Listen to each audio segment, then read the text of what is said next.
Bonjour, je suis André Dussolier, le président du Festival d'Angoulême 2022.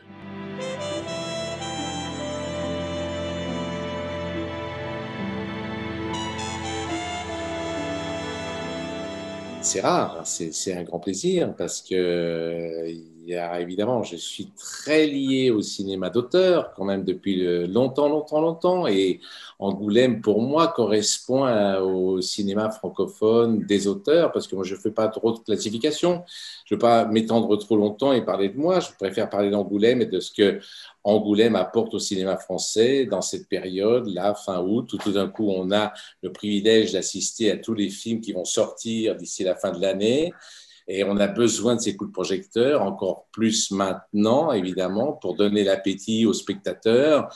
Et donc, le Festival d'Angoulême apporte beaucoup d'éclairage sur les films dont on va parler, qui vont être importants et qui vont peut-être donner envie, je l'espère, aux spectateurs d'aller dans les salles.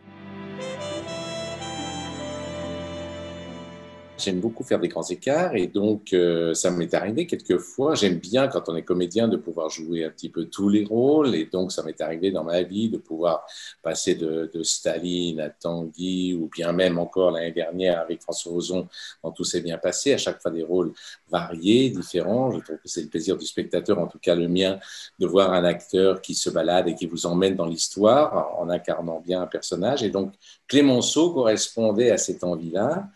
Alors, j'ai toujours peur dans ces cas-là. Je me dis, il faut vraiment quand même s'approcher de l'image qu'a Clémenceau dans la réalité, enfin, que le public connaît de lui. Et on n'a pas beaucoup d'éléments. On avait juste 30 secondes à peu près d'une interview, pas d'une interview d'ailleurs, d'un enregistrement fait par les Américains. Donc, je voyais un peu son comportement. Mais je trouvais assez surprenant qu'un jeune metteur en scène, Jean-Marc Peyrefit, il faut que je fasse bien attention à la prononciation de son nom du Sud-Ouest, Jean-Marc Peyrefit, s'intéresse à ce moment de l'histoire. J'avais entendu parler de Deschanel, évidemment, que joue Jacques Gamblin. Deschanel, bon, on connaît cette anecdote où il est tombé du train, il se retrouve sur la voie ferrée et il dit « Je suis le président de la République » et le garde barrière lui dit « Moi, je suis la reine d'Angleterre ». C'est à peu près, c'est limité à ça. Mais là, tout d'un coup, la période de 1920, je ne sais plus, enfin quelques années en tout cas, où Clémenceau vient de gagner la guerre, mais est en perte de vitesse et Deschanel monte avec des idées progressistes. Enfin, et tout ça, cet affrontement-là, c'était tout à fait inattendu qu'un jeune metteur en scène s'intéresse à ce moment de l'histoire. Je l'ai même encore interrogé il n'y a pas tellement longtemps, mais je sais qu'il a baigné dans une famille qui lui a parlé beaucoup d'histoire. Et donc, c'est vrai que l'affrontement de ces deux personnages-là était tout à fait savoureux, inattendu, dans un moment de l'histoire de France qu'on connaît mal. Donc, il y avait quelque chose à faire et à créer avec ce Clémenceau qui me réjouissait. On a tendance à vivre en vase clos, évidemment, entre nous, et donc on n'a jamais vraiment le fond de la pensée des spectateurs et j'aime beaucoup ce contact direct, cet échange qu'il peut y avoir, ces débats éventuels qui peuvent surgir. Et c'est vrai que là, tout d'un coup, les films vont être présentés, on aura la réaction du public, on saura vraiment avec les arguments qui vont avancer, voilà, tout ce qu'ils ressentiront avec un film. Et là, j'étais en train de lire tout l'historique du Festival d'Angoulême, là, avant qu'on commence cette interview, et je m'aperçois que le public a toujours été quand même un baromètre important sur les films et sur le destin des films qui passaient à Angoulême et qui allaient ensuite passer sur les écrans. Et vraiment, la réaction du public d'Angoulême préfigure souvent de ce que va être l'accueil réservé aux films en question. Donc, c'est important. Puis moi, je suis très attaché. On est dans un pays vraiment où le cinéma d'auteur est très protégé. Et alors, j'en parle aisément parce que le cinéma d'auteur, j'avais peur. Moi, je me suis dit, oh là là, il y avait tellement la classification cinéma d'auteur, cinéma public. Je me suis dit, mais je vais être cloisonné dans ce cinéma d'auteur. Et bon, un comédien, il a envie évidemment que le public s'élargisse. Et puis un jour, un auteur, s'appelle Colin Serrault, me propose un film qui évidemment, dont le sujet n'était pas vraiment d'actualité, c'était Rambo qui triomphait sur les écrans et on s'occupait pas des hommes, ne s'occupaient pas d'un bébé. Et puis le cinéma d'auteur qu'elle faisait, là aussi avec Trois hommes, un coup fin, est devenu un cinéma très populaire. Donc ça veut rien dire. Il peut y avoir des auteurs qui tout d'un coup, et chaque année, on a des auteurs qui euh, gagne l'attention, éveille la curiosité du plus grand nombre.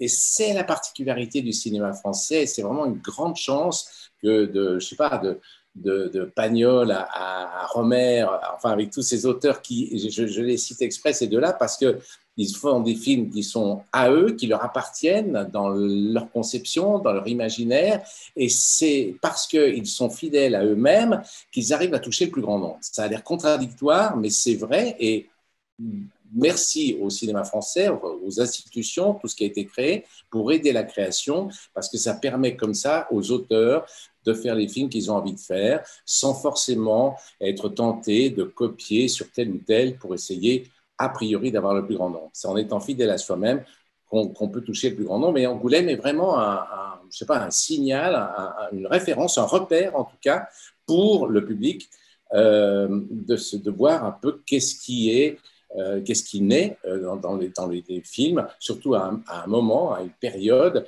où c'est juste avant le dernier trimestre et où on va avoir pas mal de sorties de films et donc ça permet de faire son choix grâce à Angoulême. Je ne fais pas de frontières parce que la réalité m'a prouvé que même en faisant, j'ai cité Pauline Serrault tout à l'heure, mais le cinéma d'auteur, je pense à Châtilliez, je pense à plein de metteurs en scène avec qui j'ai tourné, comme ça, qui font les films qu'ils ont envie de faire et qui tout d'un coup rencontrent le public. Et donc, j'ai pas, et je vous disais que il ne faut pas être trop vaniteux ou trop, comment dire, oui, penser à adopter ou à s'attribuer une importance considérable quand on est acteur, pas du tout. Le maître d'œuvre, c'est le metteur en scène, c'est lui qui fait son film, nous sommes les interprètes, et on n'est pas là pour choisir a priori ce qui va plaire ou pas plaire, on ne peut jamais le savoir. Donc ce qui est important, c'est de faire les films qu'on a envie de faire, les personnages qu'on a envie de jouer, et c'est vrai que moi, j'aime bien aussi, vous savez, j'ai toujours un petit peu, bien sûr, quand on est jeune et qu'on voit les acteurs, de Belmondo à Michel Serrault, avec ou Bourvil ou De Funès, toute cette panoplie d'expressions, de fibres tout à fait différentes. Et j'adore aussi quand Serrault ou Bourvil jouent des rôles graves.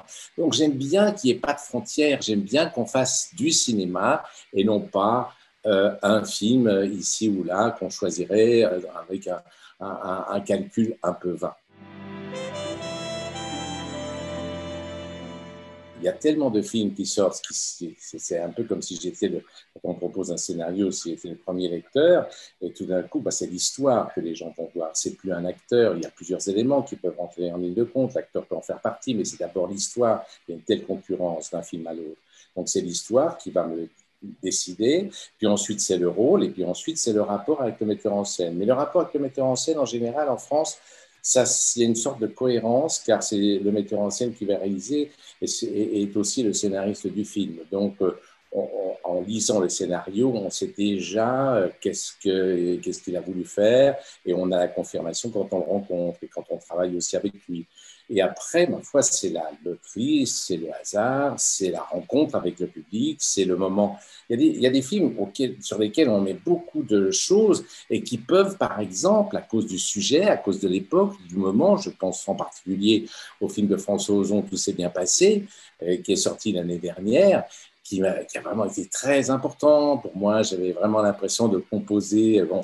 Et puis le sujet, et Dieu sait que j'aime François Ozon et que je suis ravi d'avoir tourné avec lui, mais le sujet n'était pas forcément en phase avec ce que les gens voulaient voir, étant donné ce qu'ils vivaient, quoi, le Covid, l'instabilité de tous ordres, bon, bref. Mais je pense que les films, c'est important de les faire et qu'il y a un moment donné ou un autre, quand ils ont la chance de passer ou de repasser, parmi les diffuseurs qui leur sont proposés, il y a peut-être quelqu'un qui peut le voir à tel moment ou tel autre, peu importe.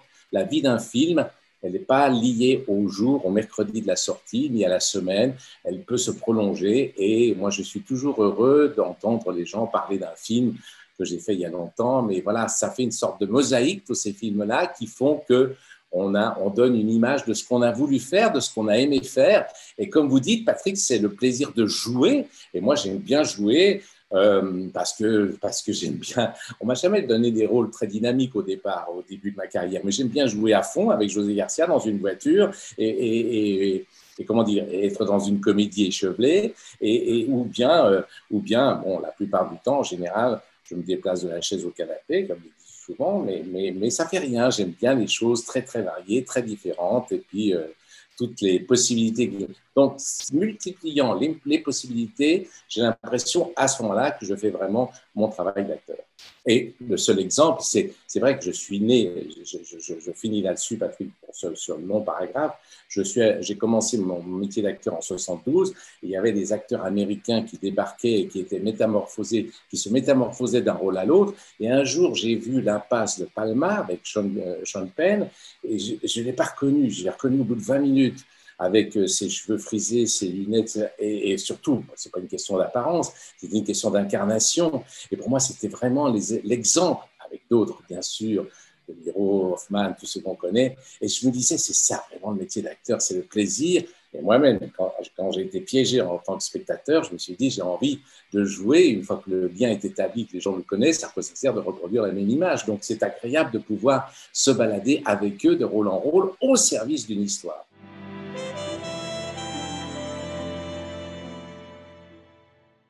J'ai une grande admiration parce que vraiment, Dieu sait qu'il s'engage vraiment incroyable dans chaque rôle. Mais oui, c'est comme si c'était le premier film à chaque fois. Ça a l'air d'être une phrase toute faite, mais c'est vrai que c'est la réalité parce qu'on rencontre un metteur en scène qu'on ne connaît pas. Ça m'est arrivé de retourner avec les mêmes metteurs en scène, que ce soit René ou d'autres, mais quand même avec quelqu'un qu'on connaît bien, il faut toujours le surprendre. Donc c'est toujours un film nouveau, c'est toujours un premier film. Et donc c'est toujours une aventure nouvelle et on a toujours un peu le trac du débutant. Je m'en souviens bien, je me suis ridiculisé, c'était avec François Truffaut, une belle fille comme moi, et je venais du théâtre, j'étais au conservatoire, même je n'avais même pas du théâtre, je n'avais pas beaucoup d'expérience, et il m'avait vu jouer dans une pièce au conservatoire, et il m'engage pour jouer ce rôle. Moi qui, 2 ans avant, allais voir tous ces films à Grenoble, j'étais loin de penser que le premier metteur en scène que je pourrais rencontrer en tant qu'acteur, ce serait lui. Il me voit, il m'engage, et je joue, et je ne comprenais pas que le cinéma aille si vite, et que lui, François Truffaut, si bienveillant, si rieur, d'ailleurs, quand on jouait les scènes avec Bernadette Lafont ou Charles Denner, tout d'un coup, il passait à la suivante. Et un jour, il me surprend derrière les décors, et il voyait que j'étais en train de dire les phrases de la scène qu'on avait tournée. Il me dit, mais qu'est-ce que vous faites? Et j'ai dit, mais j'essaye de voir si j'ai vraiment fait tout ce que j'avais imaginé, tout ce que je voulais faire. Et il me dit, vous êtes le seul acteur avec Michel Bouquet à répéter les scènes une fois que vous avez tourné. Il dit, oui, oui, mais c'est le théâtre, excusez-moi. Voilà. Après, je me suis guéri. Non, je sais que le cinéma, c'est limité et qu'il faut aller vite. Mais bon, c'était ma première expérience, mais il était tellement bienveillant et tellement content que je trouvais trop vite content. Et j'aurais voulu refaire et refaire. Je sais que c'est compliqué. Voilà, je sais, nous l'avons vécu ensemble, cher Patrick, parce que vous m'avez fait l'honneur de me proposer d'être président du festival de Saint-Jean-de-Luz une certaine année, et tout s'était bien passé. Mais c'est ça que les questions que je me pose, parce qu'il peut y avoir des tendances à l'intérieur d'un jury, ceux qui veulent privilégier un film, oui, un cinéma qui soit sensible à l'époque, au thème. Alors, je pense qu'il va y avoir des batailles.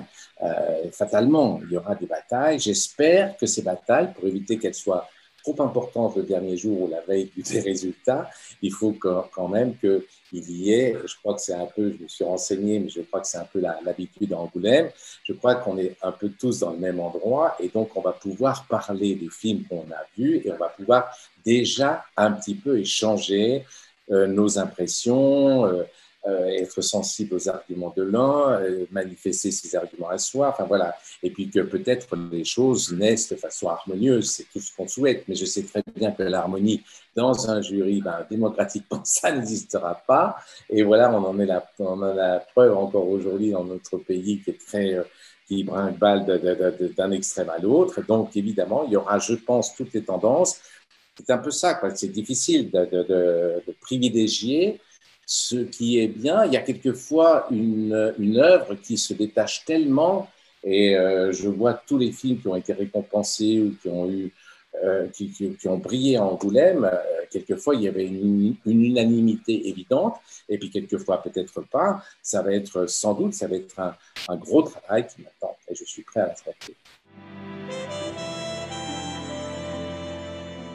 Qui a dit il n'y a pas si longtemps que ça que la France était le deuxième pays au monde qui avait le plus de coachs, je crois. Je dis une bêtise, alors je m'arrête là, mais enfin, en tout cas, le français, Dieu merci, est encore, même s'il n'est pas forcément aux Jeux Olympiques, mais la langue un peu qui a encore un certain poids, une certaine importance. Il y a beaucoup de pays francophones, et j'ai rencontré il n'y a pas si longtemps Éric Gravel, metteur en scène canadien qui vit en France et qui a fait un film formidable à plein temps avec leur Calamy. Bon, enfin, c'est un exemple, mais il y a plein d'autres films francophones et qui nous ouvrent au monde sur les réalités des pays francophones, bien aux habitudes et aux manières de vivre tout à fait différentes. Et cette confrontation, le